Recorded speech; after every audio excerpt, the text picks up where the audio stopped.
আসসালামু আলাইকুম সুপ্রিয় দর্শক বন্ধুরা, আশা করছি আপনারা সকলেই খুব ভালো আছেন।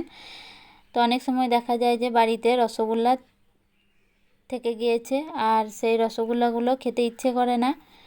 তো আমি আজ এই রসগোল্লাগুলো থেকে সহজেই রসমালাই বানিয়ে ফেলবো। তো প্রথমে আমি রসগোল্লার রসটা ভালো করে বের করে নেব। তো আমি এখানে সব রসগোল্লা থেকেই রসটা ভালো করে বের করে নেব। তো দেখুন এখানে রসগোল্লা থেকে রসটা ভালো করে বের করে নেওয়া হয়েছে।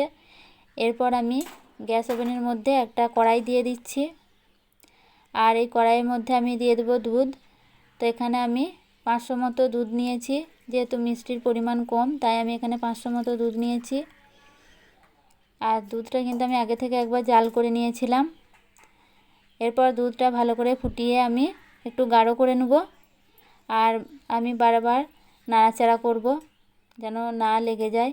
তো দেখুন এখানে দুধটা অনেকটাই গাঢ় হয়ে এসছে। এর মধ্যে আমি দিয়ে দিচ্ছি রসগোল্লা। দিয়ে রসগোল্লাগুলোকে আমি ভালো করে একবার ফুটিয়ে নেব।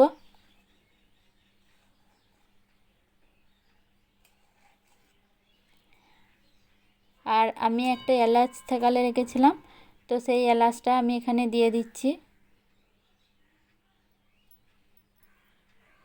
দিয়ে আবারও ভালো করে আমি একবার ফুটিয়ে নেব।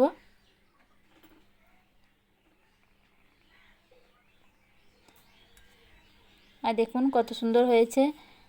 আর এগুলো কিন্তু খেতেও খুব ভালো লাগে। হয়তো রসমালাইয়ের মতো সম্পূর্ণ হবে না, কিন্তু তবুও খেতে খুবই মজা।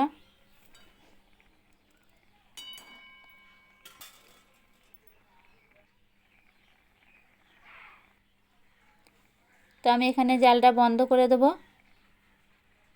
তো দেখুন এখানে রসমালাইটা তৈরি হয়ে গিয়েছে, আর মিষ্টিটাও অনেকটা কমে যাবে, আর খেতেও কিন্তু খুব মজা লাগে। তো দেখুন কত সুন্দর হয়েছে।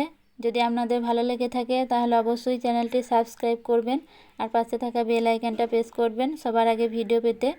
আর অবশ্যই আপনারা বাড়িতে একবার এইভাবে তৈরি করবেন।